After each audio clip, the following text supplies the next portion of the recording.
Sucede en el país. Tendencias del acontecer nacional en análisis situacional. Te preguntaba, Julio, ¿cuáles son los escenarios? ¿Qué puede esperar Venezuela? Bueno, creo que los escenarios van a ser muy hostiles, ¿no? Toda vez que transitamos por un año 2016, donde en efecto esos ataques de poderes fácticos lograron, ¿no? Digamos, impactar negativamente nuestra economía. Estamos ahorita caminando en el marco de un bloqueo financiero internacional, donde sin lugar a dudas, pues esa inflación inducida a través de diferentes mecanismos, una estrategia de golpear los precios del petróleo a nivel internacional, impactaron negativamente la economía. Una vez que ya avanzamos en el 2017 y en efecto nos hemos colocado a la contraofensiva, estamos llegando ya dentro de poco a más de 6 millones de familias por atención directa. Es decir, estaríamos derrotando el desabastecimiento y ese boicot que se hizo a la economía venezolana, y nos corresponde ahora levantar la producción y la productividad. Eso no va a ser permitido por estos factores, por estas fuerzas exógenas que van a tratar, ¿no?, por vía de esta resolución del Senado norteamericano, por vía de la activación de la Carta Democrática, por utilizar algunos voceros, como unos presidentes, lamentablemente, ¿no?, el presidente del Perú y otros presidentes, que por cierto no les ha ido muy bien, ¿no?, a quienes han atacado a Venezuela. Ahí tenemos el caso de Toledo y el caso de este grupo de expresidentes, ¿no?, que han terminado muy mal y señalados por la justicia. Sentimos que va a ser un escenario hostil. Ahora, la respuesta nuestra va a ser lo que se ha planteado desde la perspectiva de la diplomacia de los pueblos, el llamado, la convocatoria a la solidaridad mundial que se está expresando, se está materializando en estos encuentros que se dieron en Venezuela. Se dieron cita una cantidad importante de intelectuales, una cantidad importante de partidos, dirigentes a nivel mundial, que han manifestado la solidaridad con la revolución bolivariana. Estuvo también la cumbre del ALBA Petrocaribe, ¿no?, la posibilidad desde el movimiento de países no alineados de apuntalar toda una ofensiva que nos permita neutralizar todos los ataques que vendrán sin lugar a dudas en este año de estos. El talón de Aquiles sigue siendo la economía, principalmente el desabastecimiento, la inflación. Incluyo también la inseguridad, que es un factor que agobia, un problema que está agobiando a los venezolanos. Ese es el talón de Aquiles, el flanco débil del gobierno. ¿Qué se está haciendo para fortalecer la economía? Tomando en cuenta de que a veces se retrasan decisiones, no está claro el modelo, no está claro el rumbo. Creo que ahí quedó demostrado que realmente lo que fracasa, ¿no?, aparte del colapso del sistema del modelo rentístico, ¿no?, petrolero, es sin lugar a duda esa visión de que lo preeminente es el capital, es la lógica del capital y del mercado. Dejamos a merced del capital y del mercado actividades importantes en la vida del venezolano. ¿Y qué pasó? Colapsó. Ahí tenemos cómo sectores de la burguesía importadora, que se les otorgó las divisas preferenciales en cantidades suficientes y oportunas, se quedaron con buena parte de esas divisas en sus cuentas en el exterior. Tenemos el caso de los grandes laboratorios farmacéuticos también, que recibieron divisas en cantidades suficientes y ¿qué hicieron?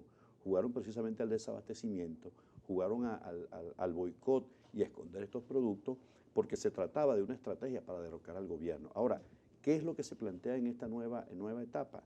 Creemos nosotros que el desarrollo del levantamiento de la producción y la productividad pasa fundamentalmente por una iniciativa que ha tomado el gobierno, que es el tema del diálogo. Y creo que el diálogo con los sectores productivos, aquellos que apuestan a la producción nacional, que no les interesa para nada derrocar un gobierno o tumbar un gobierno, porque son realmente empresarios nacionalistas, con esos creo que es interesante orientar, digamos, esa política, esa iniciativa, impulsa una alianza con el sector privado. Con ese sector privado nacionalista y productivo, claro, de verdad. No este sector importador que medró durante tantos años, ¿no?, de la divisa preferencial, que recibió 30.000 millones de dólares y que solamente exportaba 3.000 millones, razón por la cual se cataloga, ¿no?, categoriza como una burguesía parasitaria. Creemos nosotros que la posibilidad es con esos sectores productivos que están en los estados, en las regiones, que apuestan al desarrollo del país, y creo que esa iniciativa del presidente, ese llamado al diálogo productivo, a construir entre todos un modelo económico que supere el rentismo y que avancemos a una sociedad del trabajo y una cultura del trabajo, creo que va a ser central. Y por eso decía que en este aniversario, el primer aniversario de los comités locales de abastecimiento y producción, donde estamos llegando a casi 6 millones de familias, estamos entonces logrando esa primera victoria estratégica para avanzar ahora en el tema de la producción, y creo que es por esta vía, por la recuperación internacional de los precios del petróleo, por el llamado a esas inversiones importantes y que se han estrellado inclusive quienes han pretendido calificar a nuestro país como de riesgo para invertir. Se agota el tiempo y la gente sigue esperando respuestas y soluciones a sus problemas fundamentales. Hay tiempo para avanzar en un modelo económico productivo, tomando en cuenta que las amenazas contra la revolución están ahí, a la vuelta de la esquina, están enfrente. Yo creo que en primer lugar esas amenazas unifican el sentimiento nacional en función de defender la soberanía y la independencia.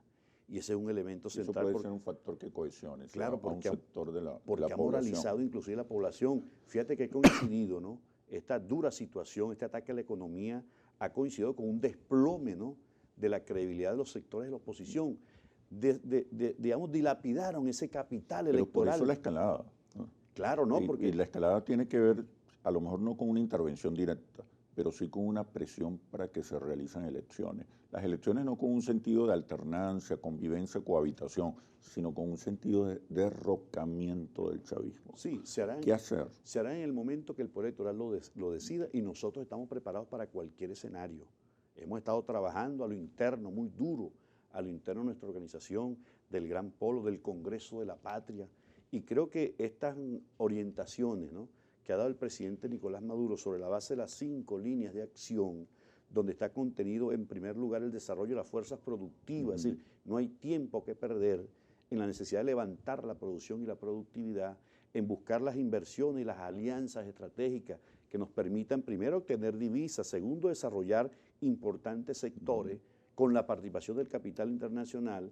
Creemos nosotros entonces que en ese marco de esa revolución tributaria, de esa necesidad de desarrollar el parque industrial, reactivar, ¿no?, por supuesto, corregir lo que haya que corregir. No va muy lento ese proceso, esa actualización, por decirlo de alguna manera, del modelo económico de la revolución. Bueno, creo que no es fácil en ninguna circunstancia. Porque vienen elecciones, sí. Tarde o temprano van a venir elecciones. Claro, pero no es y esta fácil. es una revolución que se sostiene a partir de las convocatorias electorales, las mayorías electorales. Bueno, pero no es fácil tampoco superar, ¿no?, un modelo que durante tantos años, ¿verdad?, se le impuso al país. Lo que sí ¿Y por qué no se le explica al país?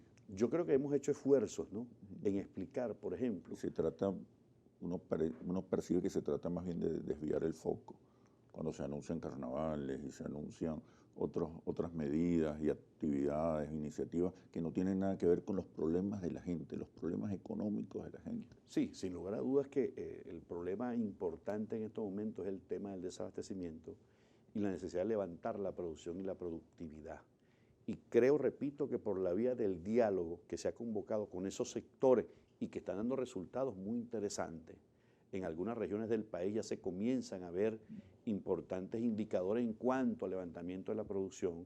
Yo creo que eso va a ser un indicador fundamental si logramos realmente, ¿no?, que el país entienda que eso es lo central a resolver, que sin lugar a dudas también estamos avanzando, como decía el presidente, en el tema de la seguridad, el impulso, el desarrollo, una política integral en materia de seguridad. No se trata de un plan más de seguridad, sino de articular y ensamblar todos esos esfuerzos para que en efecto podamos tener niveles de seguridad importantes que le permitan a nuestro pueblo, bueno, desarrollar inclusive toda esa creatividad, esas actividades necesarias para el levantamiento de ese modelo económico. Yo siento que estamos contra el tiempo, en efecto, ¿no?, pero hemos hecho los esfuerzos en esa dirección. Estamos diciendo que un país como el nuestro, ¿no?, en el mismo hemisferio que la primera potencia militar del planeta, que ha tenido una trayectoria, ¿no?, de intervenciones y de masacres en estos mismos países, desde el incidente del Maine, ¿no?, por allá por 1898, hasta la intervención, el derrocamiento de Salvador Allende y todos estos gobiernos. No es fácil tampoco, ¿verdad?, tener, digamos, las mayores reservas del planeta energética que a ellos le faltan y mantener, digamos, una experiencia y un proyecto distinto a ese modelo depredador que es el capitalismo y que se levanta con mucha fuerza. Yo diría que es importante como balance el que, por ejemplo, hace 20 o 30 años solamente estaba la Cuba revolucionaria. Hoy en día hay otros países y otras experiencias.